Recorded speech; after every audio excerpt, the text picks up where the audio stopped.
Okay, so I'm working on my sketches of the various different links I could create. Just a reminder, this is a brainstorming process. I'm only going to pick one to use in my project, but this is my kind of time to just get out ideas and really be playful and creative. So yeah, I have 5 done. I'm going to do 5 more. You can do more if you want to, but you are required to do 10. So that's kind of where we're starting.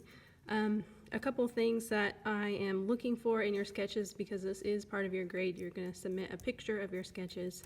I am looking for them to be fairly neat, like this neat. It doesn't have to be like precision, but it should be more like neater. It should be neater than something like this. So just take a little time on it. Brainstorm through various ideas. They can kind of be like iterations of a similar design with just like a little bit of differences, or they can be like all entirely different. It's kind of up to you. So yeah, embrace it as a brainstorming process, kind of work through ideas. A couple things that we are focusing on in terms of like what a link should look like. I would suggest you do your drawings to scale-ish. Don't have to be exact, but these are all approximately an inch.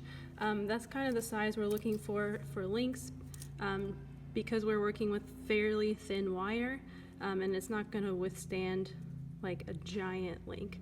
But you can do them a little bit larger if you want to, if you think that would be helpful for whatever like final object you want to create.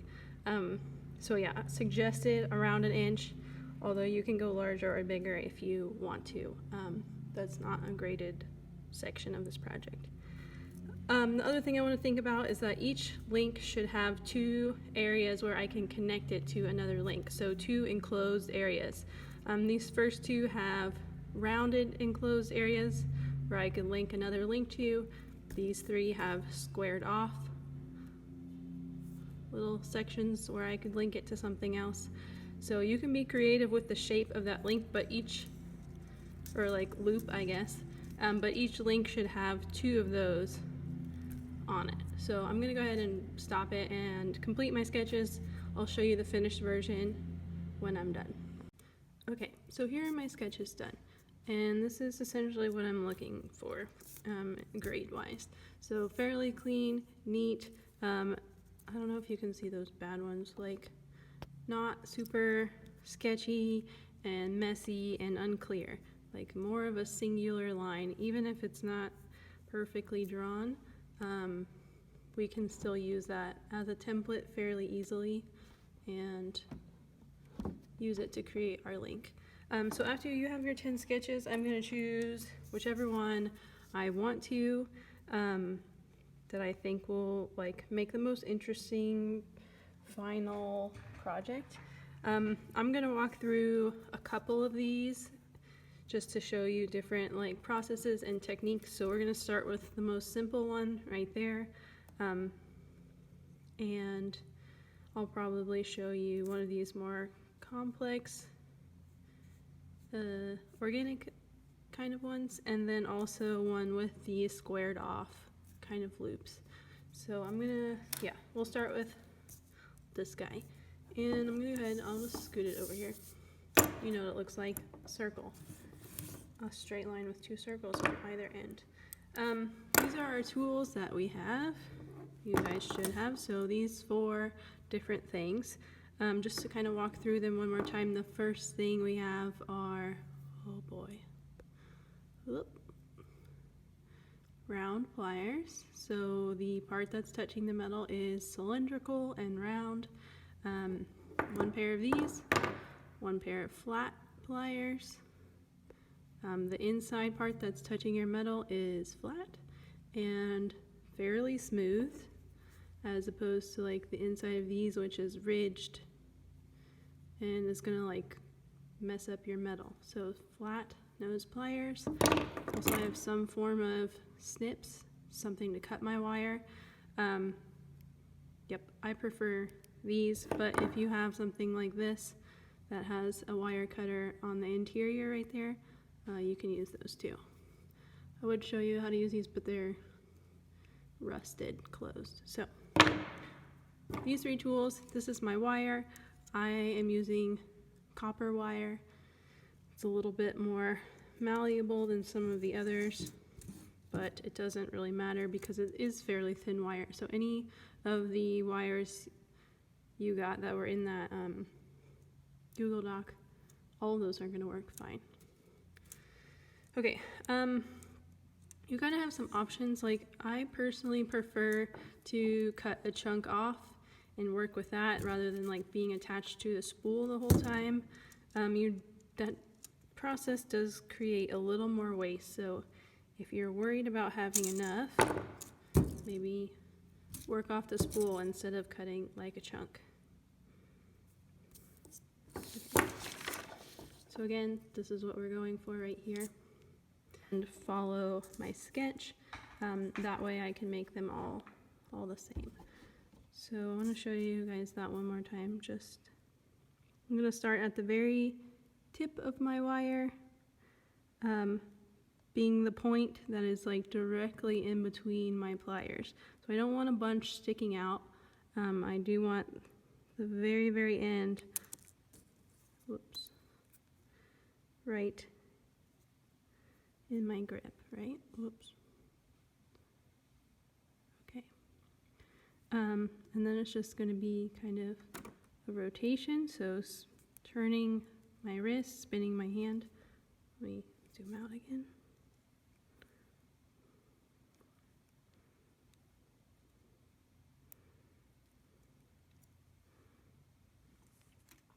I want to check it on here. It's pretty close. I'm going to make my loop just a bit smaller so that it matches my drawing a little bit more. So moving up to a little bit of skinnier part of my pliers. And once I have my complete circle, I want to, right there, create a corner, right, where my wire changes direction like fairly sharply and not in a big, like I could just do this, but then I have a pretty large curve right there, and which is not what's happening in my sketch. If that's part of your link, that's cool, but if it's not, I want to grip just slightly. This is hard to do on camera, okay?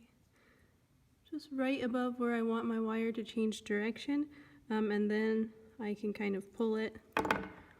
This is, if I need to straighten my wire out, I can use my flat pliers and just kind of squeeze.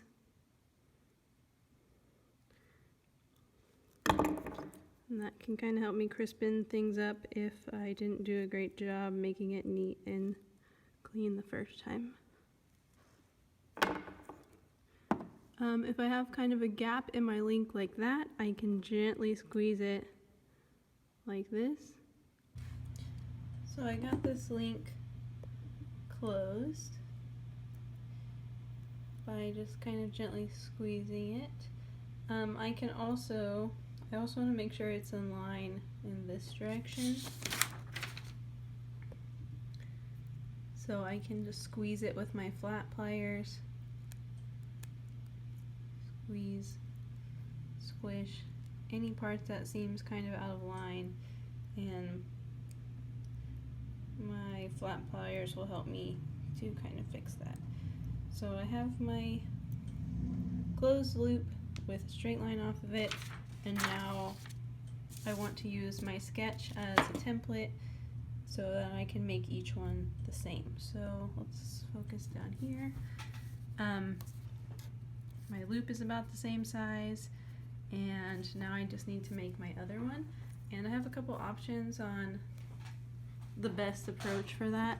I can either use a pencil and mark right there where I want to change direction to start creating my loop. I can also grab right there with my pliers and then just kind of make a bend. So whichever one feels easier to you, doesn't really matter. And then I will complete the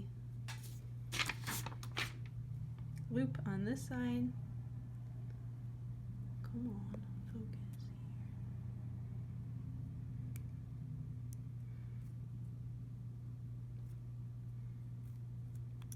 here. And I can just trim my snips right where they overlap. These aren't very sharp. Let's try that again. You can maybe see that this is not perfectly, oh no, flush. Like I do want it to be all in line. So I can use my flat pliers to kind of squish that, and the reason is that this is actually a bit too long, so I should snip it, that little excess bit off.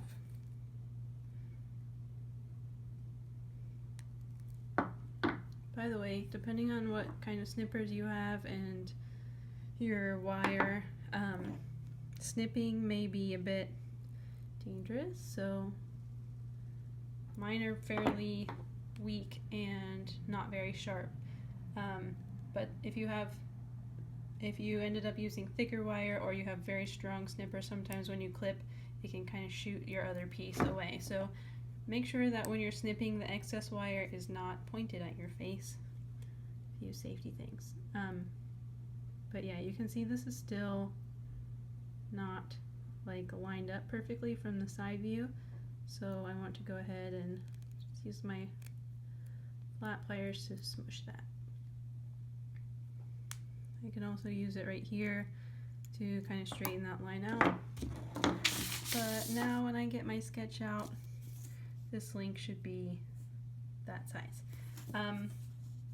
Yeah, and for the project, I can have all links like this, or I can include another link that's the same but slightly bigger. That can kind of help add some variety to your piece and give you a few more options when you're actually starting to assemble. Or I can use all 25 this exact same. So yeah, I just recently decided that and changed that for the project. So anywhere else where it says you can only use one, ignore that. You can use two different options. So I could use a shorter one and a bigger one, or I could use this shape and then like one of these as well if I want even more variety. So I did this one, but actually as I started making it, I decided that this shape was a little bit, whoops, up here. This shape was a little bit more interesting to me because it had a little bit of depth to it, so it's not just like flat shape. This is a fairly creative based project. So if you decide as you're working that something else would be more interesting, that you like this better than this, you're welcome to make adjustments to your sketches, but you should be like starting, it should be like based off of one of these. If you want to make improvements so that your final product is more interesting, you're welcome to. You can add volume to it. Not everything has to be like totally flat.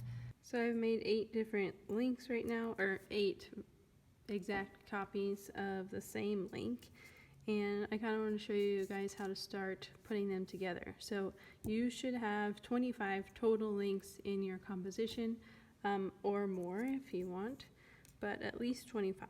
So I would make a lot more if I were doing this project, and I will actually make it so you guys can have an example. But I wanted to go ahead and show you how to like join them. So yeah, this project, part of the intention of it is to just learn hand skills. So really try to replicate the same link multiple times as close to perfectly as you can. So it is kind of learning precision and accuracy as much as possible. And then the second half, the like composing something, building something out of these links, is more of an exercise in creativity and exploration, and kind of figuring out how you can create a larger composition out of these modular links. And and something that is interesting and something that is like wearable in some way, so it will like engage with the body. Okay, so after I have all my links, I do need to create a way to join them together. And so we're going to be creating jump rings. We're just going to go with round ones for now. Jump rings are just a little tiny circle loop that's going to connect to these pieces. So I have some made. I'll show you guys how to make them. Fairly simple. I just want to choose kind of whatever size I want them to be and do it at that section of my pliers. I'm going to do the same kind of like grip and turn and wrap thing. Once I've created 1/1 rotation, I can then come in here and snip right where these two edges would line up. So here's my jump ring. I can make multiples if I wish by just continuing to wrap. I do want to stay at the same point in my pliers because they are tapered, so I would make larger or bigger ones if I am not careful. But I want to stay at the same point in my pliers, let the extra material kind of move.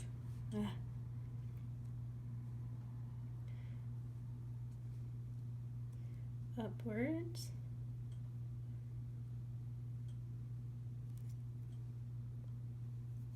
And let me actually finish that one. Now that I have like a whole coil, I can kind of just go through and snip and